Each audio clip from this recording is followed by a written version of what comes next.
Father always ate fish for Christmas dinner. We preferred ham or turkey, maybe even steak for that special meal. But for Dad, it was always fish. Not just any fish, it had to be mackerel, baked with the head and tail still on.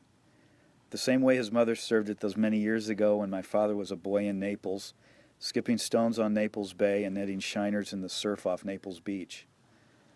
And after dinner most Christmas days, Dad could be lured into telling us his fish story.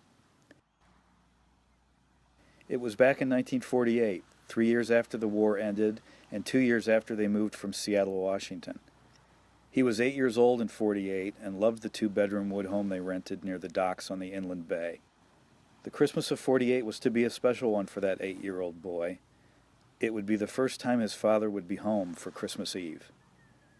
He'd missed the boy's other Christmases, except for the first one in 1940. Christmases 2 through 5 were missed because of the war.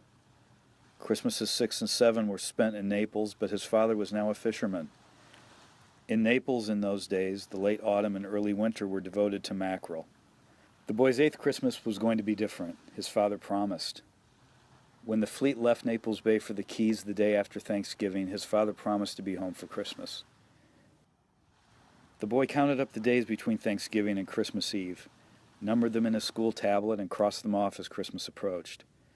There were 5 left when the news came.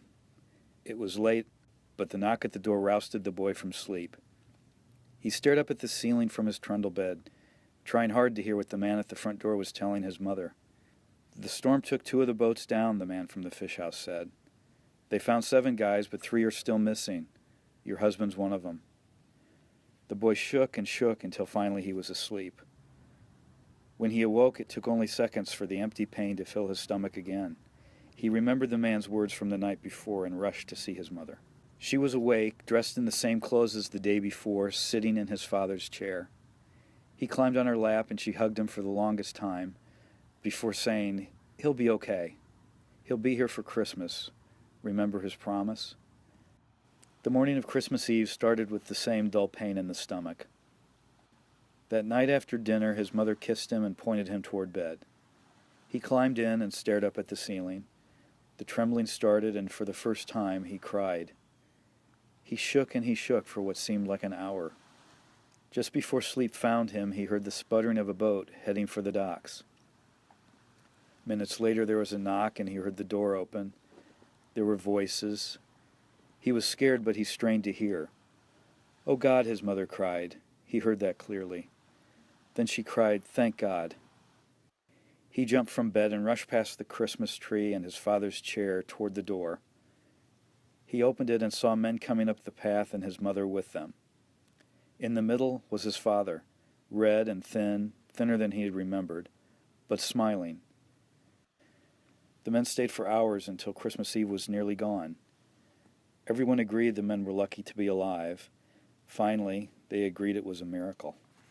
The boy took it all in, sitting on his father's lap as his father sat in his chair. Finally, he was sent to bed, and he strained to hear his parents' voices.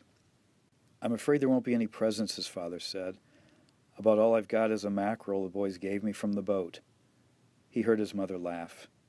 And as he stared up at the ceiling, wrapped in the comforter, he noticed the pain in his stomach was gone. He looked up and began to cry.